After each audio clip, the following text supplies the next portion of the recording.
TJGO participa da 13ª Semana Nacional da Conciliação, realizada mais uma oficina de parentalidade. E no quadro Justiça em Foco de hoje, vamos receber o ministro aposentado Castro Filho. Por isso não saia daí, porque essa edição do Agenda Judiciária já está no ar.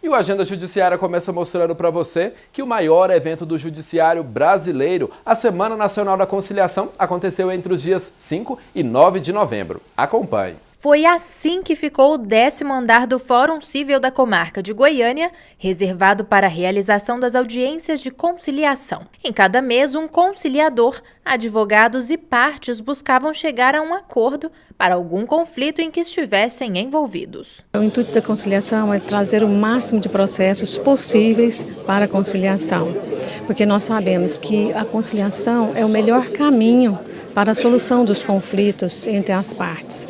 E, além disso, também de divulgar essa nova cultura da paz. Porque a partir do momento em que eu estou em paz comigo mesmo, eu transmito essa paz para os outros, né?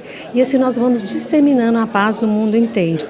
Então, a nossa intenção é principalmente implantar a cultura da paz no nosso país. As conciliações, que já acontecem constantemente nos Centros Judiciários de Solução de Conflitos e Cidadania, os CEJUSCs, em todo o estado de Goiás, foram realizadas de forma concentrada na 13ª Semana Nacional da Conciliação, uma espécie de mutirão pela busca da resolução de problemas com o diálogo. Para todos é interessante e eu ouso dizer que um acordo é sempre melhor, até mesmo do que uma sentença favorável à parte. Este homem participou de uma das bancas de conciliação. Dono de uma empresa há 14 anos, ele frequentemente tem problemas com o pagamento de clientes. Foi para tentar resolver um desses problemas que ele foi até o Fórum Cível. Eu tinha um problema com um cliente meu que nós não conseguimos resolver amigavelmente. Aí eu acionei meu advogado e ele me falou que teríamos uma audiência que coincidiria com a semana de conciliação. E fomos até felizes na primeira audiência, parece que vai sair um acordo, estamos finalizando aqui, mas acho que vai ficar bom para os dois lados. A justiça ela se torna mais prática e mais célere, né?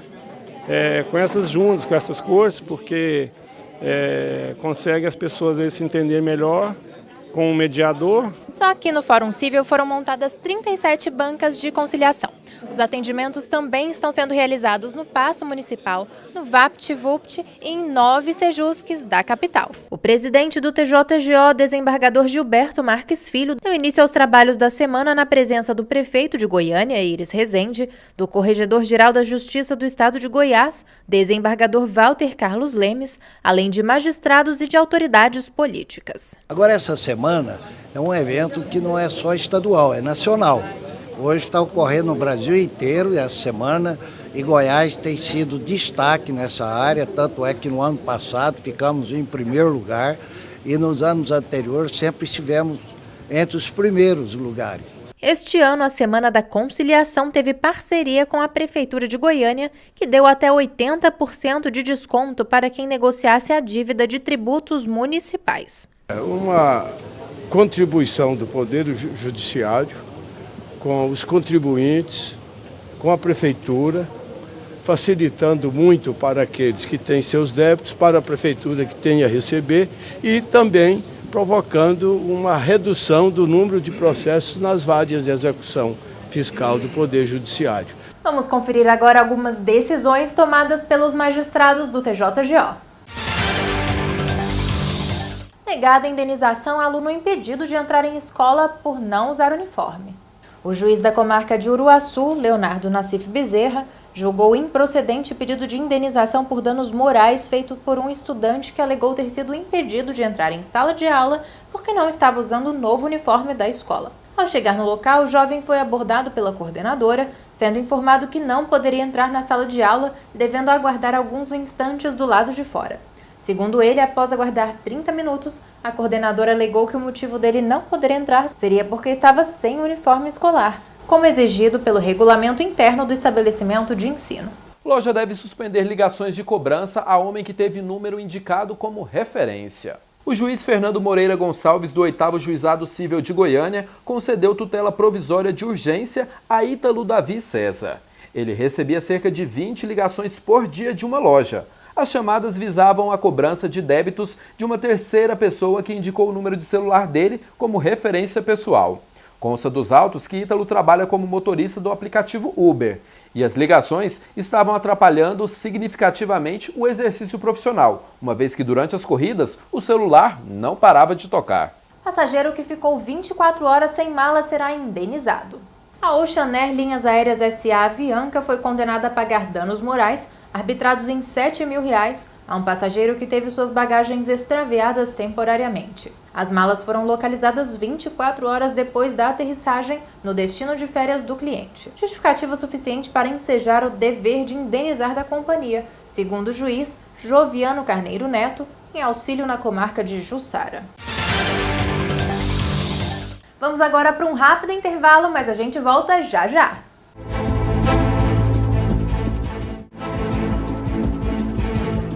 Já estamos de volta e você confere agora o quadro Justiça em Foco. O Agenda Judiciária de hoje recebe uma participação mais do que especial. A gente recebe aqui nos nossos estúdios o ministro Castro Filho, que é aposentado e agora voltou para Goiás agora para seguir na advocacia, né? Eu queria que o senhor começasse a contar um pouquinho como que foi essa trajetória do senhor. O ministro Castro Filho, que começou estudando aos 10 anos de idade, não é isso? Sim, praticamente aos 10 anos. Porque quando eu tinha 5 anos, nós morávamos em Estrela do Sul, em Minas Gerais. Eu sou do Triângulo, sou de uma cidade pequena chamada Nova Ponte. E eu estive na escola alguns dias, e aí nós mudamos para a roça. E ficamos na roça quase 6 anos. E foi lá que um dia, graças a Deus, apareceu uma professora contratada por um fazendeiro vizinho, que o papai era agregado de uma outra fazenda, não era fazendeiro. E eu me matriculei, fui alfabetizado já com quase 11 anos de idade. E depois continuamos com as bênçãos de Deus. E como que surgiu esse interesse pelo direito? Papai era um homem de pouca cultura, mas muito bem relacionado com as pessoas. E ele me contava, quando eu tinha 5, 6 anos de idade, histórias de juízes justos, corretos, corajosos. E eu comecei a admirar essa figura do juiz. E comecei a criar uma figura de juiz que eu queria ser, né? E cresci alimentando essa ideia. Quando eu entrei na faculdade, eu era jornalista na época, radialista aqui em Goiânia, entrei na faculdade não pensando em outra coisa, pensando em fazer o curso de Direito para ser juiz. E assim que passei no curso, em 1967, eu continuei ainda na imprensa uma temporada, porque havia um intervalo de 2 anos para poder prestar o concurso para juiz. Com as bênçãos de Deus, eu consegui passar no primeiro concurso e foram 37 anos de magistratura. Comecei lá em Volândia no dia 30 de março de 1971. Passei pela Justiça Goiana durante praticamente 30 anos, 13 dos quais aqui, neste tão querido tribunal. Você chegou a ser presidente do TRE? Do TRE eu fui presidente de 94 a 96. Daqui não cheguei não. Eu chegaria daí a 2 anos. Foi quando me apareceu a oportunidade de ir para o STJ e eu fiquei mais 7 anos lá, até aposentar. E como que foi essa oportunidade, como que chegou esse convite para ser ministro, para abrir mão aqui no Tribunal de Justiça de Goiás e seguir para Brasília, para o STJ? Olha, chegar no STJ é uma dificuldade muito grande. É mais fácil a pessoa chegar ao Supremo Tribunal do que ao STJ. Porque para chegar ao STJ você tem que entrar numa lista tríplice. Para ir para o Supremo não, basta o presidente escolher e encaminhar seu nome para o Congresso Nacional, para o Senado, né? No STJ não, você tem que concorrer, entrar numa lista tríplice, geralmente muito concorrida quando é para magistrado estadual, e entrando nessa lista depois vai para o presidente, ele vai escolher um dos 3 da lista, e aí sim que ele encaminha para o Senado, vem a sabatina no Senado, para depois ele nomear, né? Então, eu era desembargador aqui, fazia pouco tempo, e um ex-juiz federal, José de Jesus, um grande amigo, tinha ido para o Tribunal Federal de Recurso e com a criação em 98, com a nova Constituição, né? Em 88, com a nova Constituição, Superior Tribunal de Justiça, todos aqueles que estavam no Tribunal Federal de Recursos foram para o Tribunal Novo, né? E um dia, fazendo caminhada aqui em Goiânia, eu me encontrei com ele no final de semana e disse: rapaz, nós queremos que você vá para o STJ. Eu, não, isso é muito difícil, nós temos muitos colegas bons aqui. E outros colegas tentaram, muito antes de mim, né? E eu não, achava que a expressão política de Goiás é muito pequena.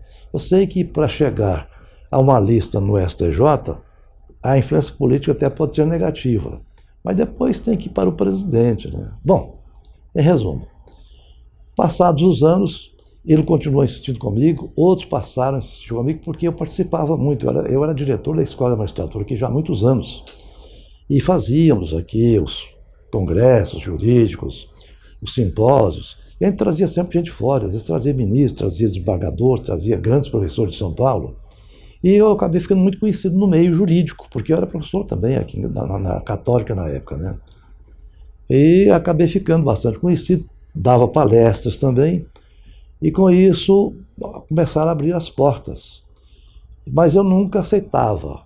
Goiás, desde quando o Homero foi candidato, ele concorreu durante 3 vezes, na primeira vez então ele foi muito bem votado.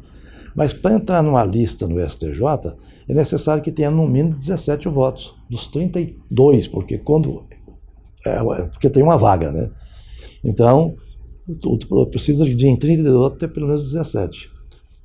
E o Homero não conseguiu. Depois o Canedo tentou também. E começaram os colegas, não, você podia candidatar, né? E quem mandou, foi praxe no Tribunal de Goiás que o candidato goiano, da Justiça Goiana, não era candidato de si próprio. Era o tribunal que, numa reunião do Pleno, na época do Tribunal Pleno, é que escolhia, então. Aí, quando me consultaram, eu falei: olha, já tentaram, pessoas que têm também alto gabarito, não conseguiram, é muito difícil. Não, mas você é o nosso candidato, e coisa e tal. Bom, me escolheram. Eu fui da primeira vez, não consegui entrar na lista, não. Tinha que levar um currículo, o presidente era o desembargador Joaquim Henrique, sabe? O tribunal me escolheu, ele fez o ofício, foi levar pessoalmente comigo ao presidente do STJ. Né? Aí entregou, o presidente recebeu, o presidente me conhecia já. Falou: ótimo, muito bom candidato, mas vocês estão chegando um pouco atrasado. Aí o presidente nosso disse: olha, nós recebemos a comunicação, porque eles comunicam quando dá a vaga para determinado setor, tem vaga, se quiserem encaminhar como candidato. Aí ele disse: nós recebemos a comunicação semana passada, e o tribunal reuniu, ele não é candidato de si próprio, ele não está querendo, eu junto, né? Ele não está querendo participar, não, mas nós o elegemos por unanimidade. Menos o voto dele, que nem participou da sessão. Ele falou: não é isso não, é que tem muitos candidatos que estão concorrendo há 8, 9, 10 anos. Né? E eles continuam. Aí, entreguei o currículo para ele. Ele me perguntou: escuta, você trouxe mais currículos? Eu falei: não, senhor presidente, eu trouxe apenas para o senhor, para Vossa Excelência.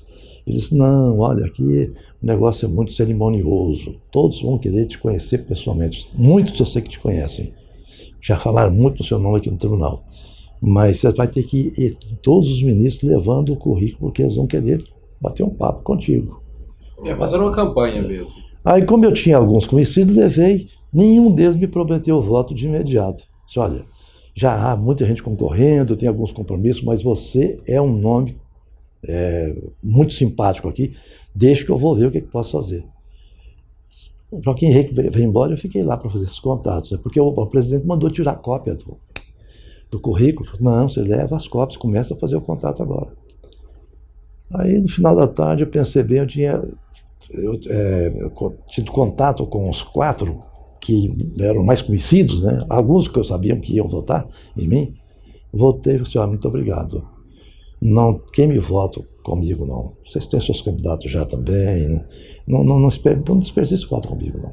Estou chegando tarde. Na outra oportunidade, eu entrei em primeiro lugar com 21 votos. Né? Então, deu certo. E qual foi o maior desafio dentro do STJ? O maior desafio dentro de um tribunal superior é você não poder julgar reapreciando as provas dos autos. Em matéria de recurso especial para o STJ, ou não passei para o Supremo, mas em recurso extraordinário para o Supremo, o julgador, o ministro julgador, ele tem que se ater apenas à lei, se a lei foi bem ou mal aplicada. E muitas vezes a lei é mal aplicada porque a prova não foi bem examinada, mas em sede de recurso especial, seja no Supremo, seja no STJ, não se pode reexaminar a prova. E isso muitas vezes frustra. Mas, de qualquer forma, o que mais angustia muitas vezes é quando entra a questão de família. E como eu fiquei na área civil o tempo todo nesse Tribunal de Goiás, foram 13 anos na área civil, não participei de área criminal. E no STJ, 7 anos também em área civil. Quando falo em área civil, entra, claro, constitucional, administrativo, né? Quando envolve família. Quando é problema de família, que envolve principalmente filho, isso foi não só no STJ, não só no Tribunal de Goiás, mas durante toda a minha carreira jurídica. Durante 37 anos, o que mais me angustiava é quando eu tinha que decidir questões dessa natureza. Por isso, mesmo enquanto juiz nas diversas comarcas por onde eu passei, Volândia, São Luís de Montes Belos, Jataí, depois Goiânia, sempre que havia... Meu gabinete sempre foi aberto, sempre. Eu recebia advogado a qualquer hora, se eu não estava em audiência, pessoas que não tinham ação na justiça, mas queriam conversar com o juiz, eu sempre recebi, acho que é muito importante isso. E nessas oportunidades, eu, graças a Deus, consegui harmonizar muitos casais que tinham filhos pequenos e que estavam para separar, e procurar porque queriam separar. Então, aconselhava. Enquanto isso gratificava muito, quando eu tinha que decidir alguma questão que eu sabia que aquilo ali ia dar uma consequência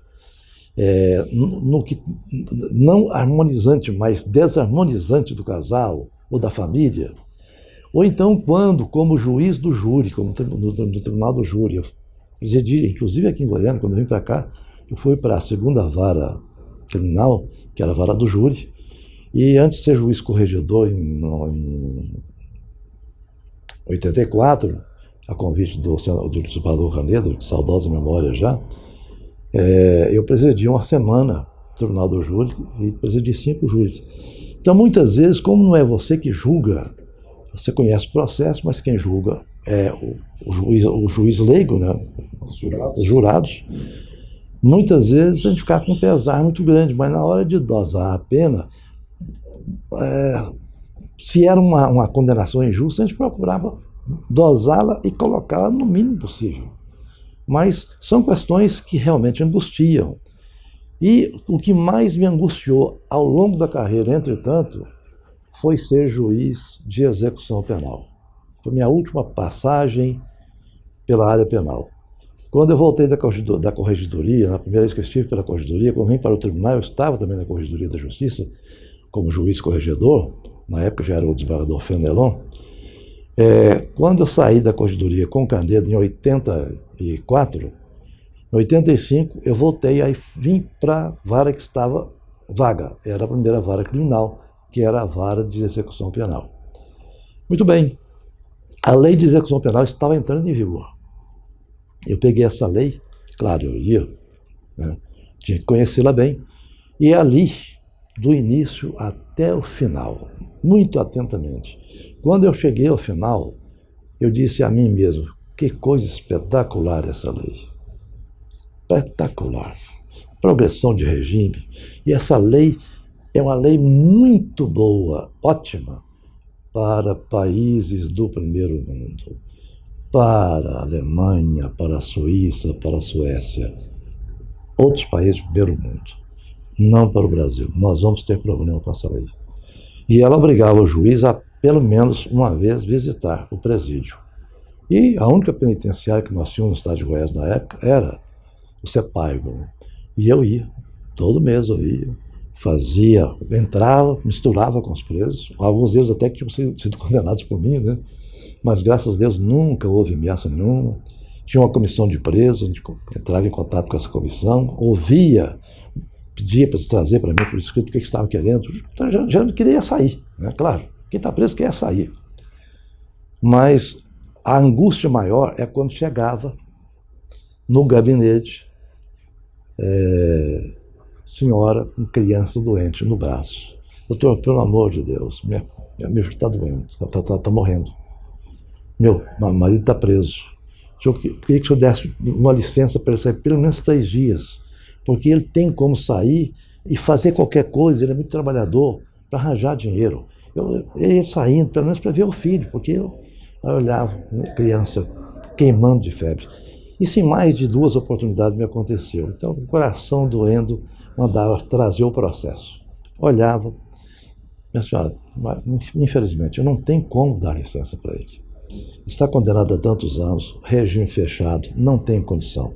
Enfiava a mão no bolso, tirava R$30, 30 cruzeiros na época. Ó, compra um remedinho, dá para a criança. É o máximo que eu posso fazer. E agora, depois de 37 anos, 7 deles dedicados ao STJ, o senhor resolveu aposentar também da magistratura, aposentou das salas de aulas e agora está na advocacia. Só na advocacia, uma advocacia muito seletiva, né? Porque, como eu disse, eu fiz o curso de direito para ser juiz, né? E como Deus me abençoou e eu passei já no primeiro concurso, eu comecei em 71, já com 32 anos de idade, ou 33. A advocacia eu não fiz, na época eu era jornalista, como eu lhe disse, radialista, né? E eu continuei até eu poder fazer o concurso para juiz. E não advoguei. Então hoje eu até brinco. Não, hoje eu estou aprendendo a advogar agora, né? E estou aprendendo a advogar com os meus ex-alunos, porque eu me aposentei, eu me transferi da Católica para uma faculdade em Brasília e me aposentei lá há 2 anos, depois de 33 anos também lecionando em faculdade. De sorte que a minha advocacia é muito seletiva, eu só advogo em nível de tribunais. Tem algumas causas aqui em Goiás, tem causas fora de Goiás, em outros tribunais, o Tribunal de Brasília, o Tribunal Federal de Brasília, né, para mim da região, tem causa lá em Rondônia, no Tribunal de Rondônia, mas principalmente nos tribunais superiores. E a maior carga que eu tenho atualmente é no STJ. Tem alguma coisa no Supremo, já tive alguma coisa no TSE, mas é mais no STJ. Porque eu sou muito seletivo. Para entrar numa causa, primeiramente, eu quero saber de que se trata. Porque se eu notar que eu não poderia ser útil, eu acho que não é justo ganhar dinheiro sabendo que vou perder a causa. Claro, cada cabeça é uma sentença. Mas eu levo em consideração, em primeiro lugar, o seguinte, e digo para o pretenso cliente, né? Olha, procure um advogado que pense como advogado. Eu ainda continuo pensando como juiz, e se eu fosse juiz, eu julgava contra você. Então, eu não tenho argumento para convencer alguém, pelo menos é o que eu presumo, né? Então, são 81 anos de idade, 37 deles dedicados à magistratura e ainda voltado hoje ainda para o direito dentro da advocacia. Sim, aqui em Brasília, tem escritório aqui, tem em Brasília, mais uma advocacia muito resumida. Ministro, quero agradecer a participação do senhor e deixar as portas abertas do Justiça em Foco. Ora, muito obrigado. É uma satisfação saber que vocês estão com um trabalho dessa natureza. Para quem, como eu, passei 13 anos, ajudei a fundar a primeira emissora de televisão em Goiás, TV Rádio Clube, era um dos diretores da Rádio Clube na época. Depois participei de televisão, da TV em Anguera também, né? Então é muito gratificante, porque eu tenho muita saudade também dos tempos do jornalismo. Gratifica muito, não remunera bem, nunca remunerou bem, mas gratifica muito. Como a magistratura também, é altamente gratificante, mas nunca, agora não. A magistratura está remunerando mais ou menos condignamente. Mas quando eu entrei, eu deixei a imprensa para ir ser juiz no interior, ganhando a metade do que eu ganhava. E não me arrependi. Grande abraço para todos os colegas da magistratura, colegas advogados, colegas do Ministério Público e principalmente aos colegas do Tribunal de Goiás e a vocês, colegas de imprensa. Essa foi mais uma edição do Justiça em Foco. A gente vai para um rápido intervalo comercial e daqui a pouco a Agenda Judiciária está de volta.